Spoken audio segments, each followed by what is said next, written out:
Hi class. As you can see, I'm not in my typical uh, teaching space. I'm actually at my daughter's home down in downtown Atlanta, and have been here this weekend helping her with a situation.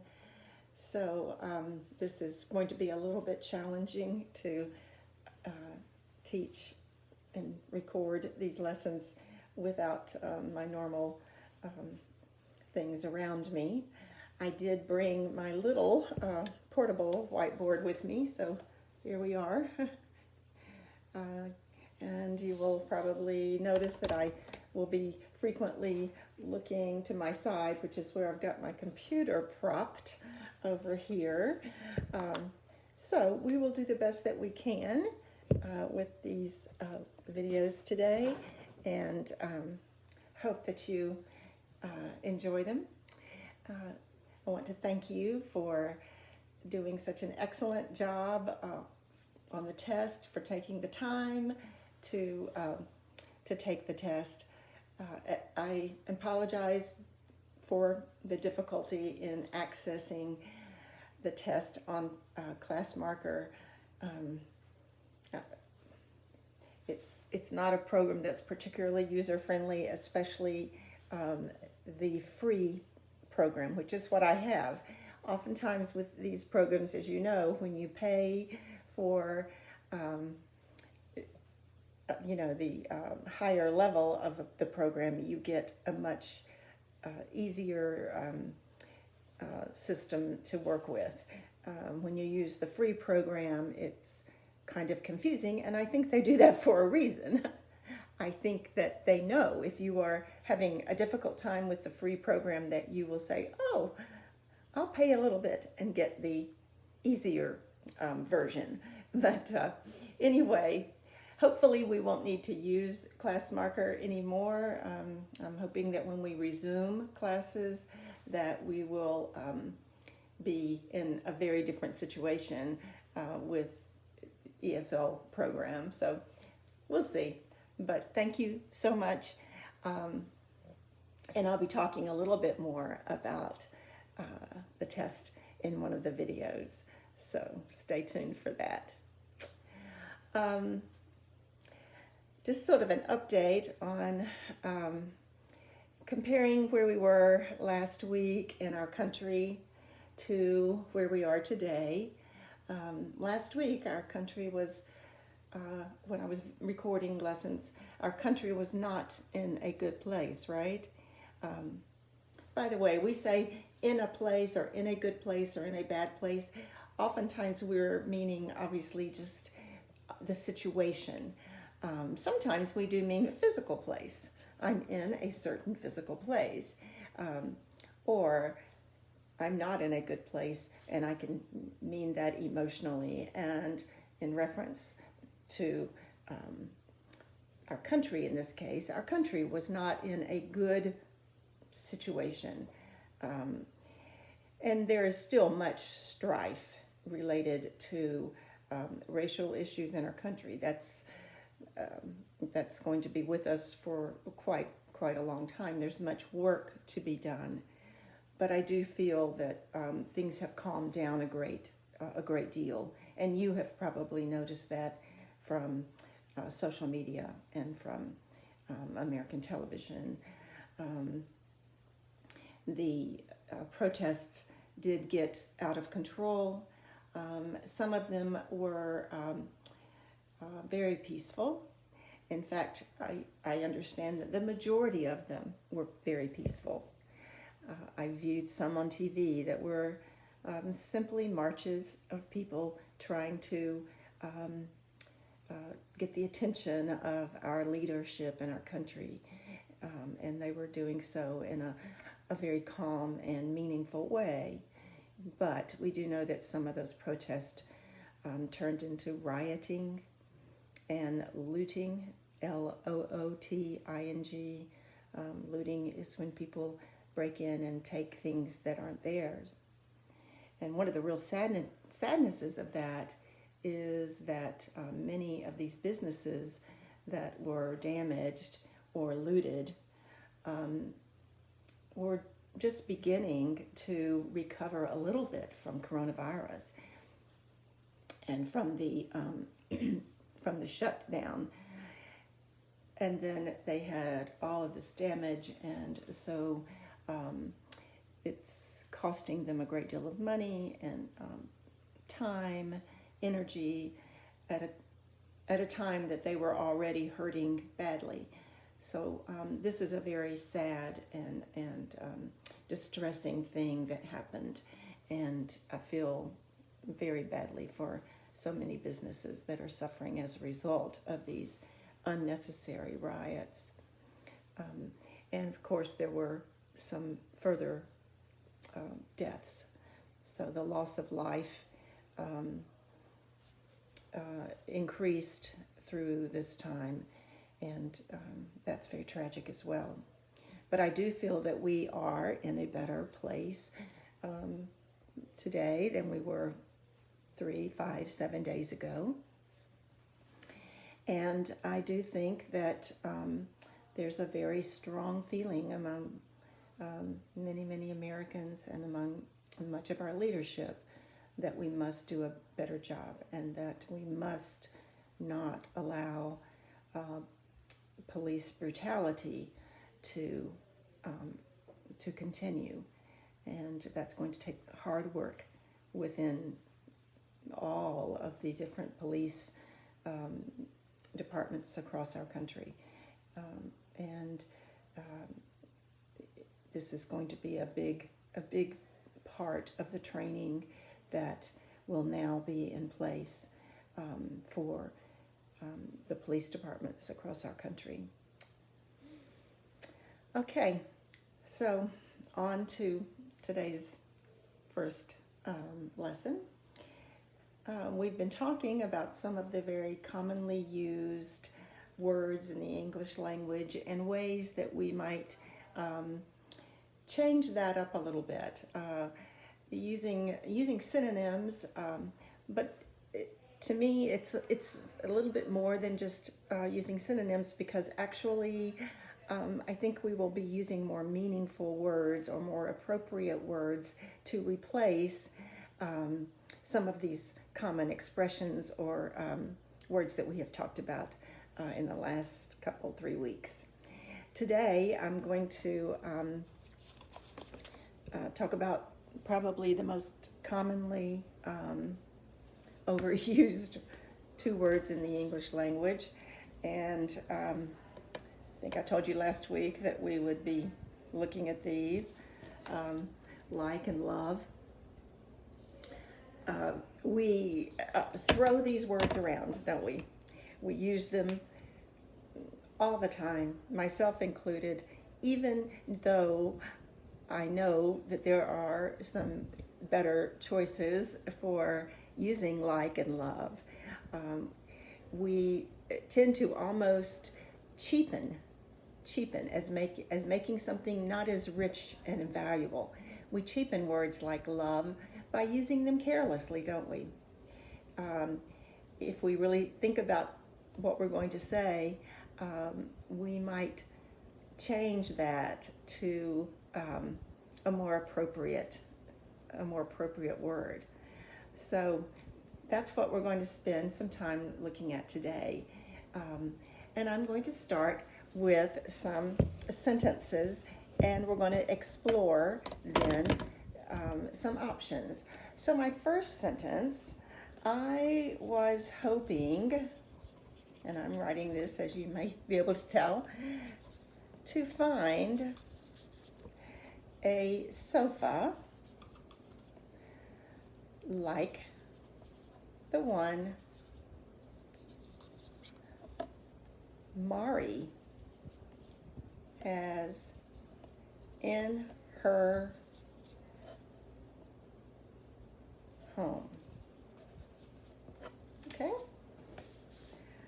I was hoping to find a sofa like the one Mari has in her home.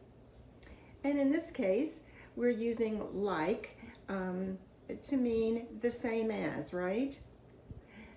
We're showing a comparison between what we want and what we already know to be true, and that is Mari's sofa. So, I obviously just gave away the first option that we could use, the same as. I was hoping to find a sofa the same as the one Mari has in her home. The same as the one Mari has in her home. Okay? Another option would be similar to. I was hoping to find a sofa similar to the one that Mari has in her home.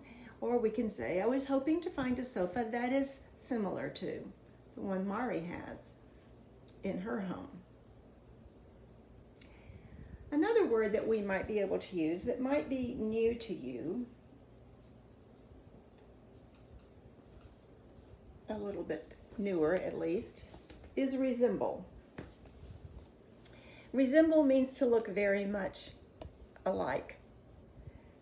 I was hoping to find a sofa resembling the one Mari has in her home. Or I was hoping to find a sofa that resembles the one Mari has in her home. So when we want something that resembles something else, we want it to have the same features or the same color or such as that. All right?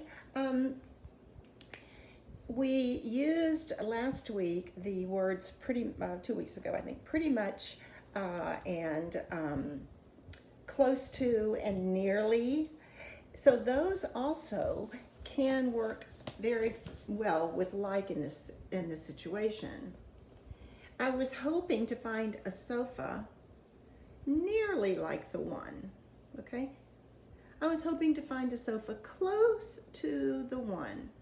And in this case, close to and nearly don't have anything to do with the physical space, all right? So that's a little confusing. We would use nearly sometimes to talk about physical space. The car nearly hit me, okay? Came very near to me. Or that car came close to hitting me, physically came close. In this case, though, we can use it to mean much the same, all right? So a sofa that is close to the one that Mari has, or nearly the same as, nearly like even is good to use. And along with as this is the same as, we can use much. Is much the same as? So that would emphasize and show the extent to which we hope to find a similar sofa. All right, I hope that's helpful. Let's do another sentence then. And give me a moment while I erase, and here goes the next one. Jamil's haircut is just like my son's. Okay? All right. When something is just like, it is the same, okay? It's not much the same, it's not close to the same, it is the same, all right? So we can use words like is exactly like. We can say is identical to. You've heard of identical twins, just alike. Jamil's haircut is identical to my son's. And we could say my son's haircut, okay, is identical to. We could say matches. Matches as a verb, not as the noun, not the thing that you strike to light the fire, okay? Jamil's haircut matches my son's. Okay, when something matches, it goes together. It's just the same, all right? They work together, or they are the same. So those are some ideas in a sentence like this. Exactly, identical, those really communicate a very specific level, don't they, of how something might be like another thing, or, excuse me, how something might be, how we might feel about something when we use those kinds of strong adjectives. All right, the next sentence. The new French restaurant, I love French restaurants, the new French restaurant nearby is kind of like the one I visited in Paris. All right. Right. So kind of, we have talked about kind of, sort of, being very frequently used. They're fine to use. They help to give a sense of the level that we like something or dislike something, or how we feel about something. But we can use other choices. We can expand our vocabulary. So we could say is nearly the same as, is almost the same as. We could say similar here. The new French restaurant nearby is similar to the one, so forth, okay? We can use words like generally. Generally means kind of, across the board, okay? Or true for most people or for most ways of thinking. So the new French restaurant nearby is generally like the one I visited in Paris. So it has very similar features. Now I could go on to say how it would be generally like that one. I could say, the decor, the atmosphere is much the same. The menu reminded me of the menu of the one in Paris. I could give specifics, couldn't I, to expand my thinking. But those are some ways that we might want to vary kind of like.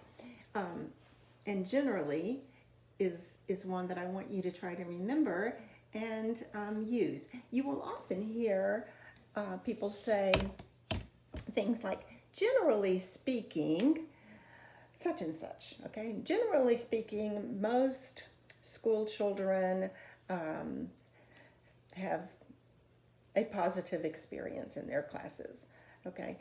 Across the board. So we do use that word in almost a transitional way at the beginning of sentences, or sometimes inserted in the middle of sentences as a clause. School children, generally speaking, have positive experiences in their classes. So generally is a good word to use. All right, our time's up. I'm going to stop and then we'll continue with these.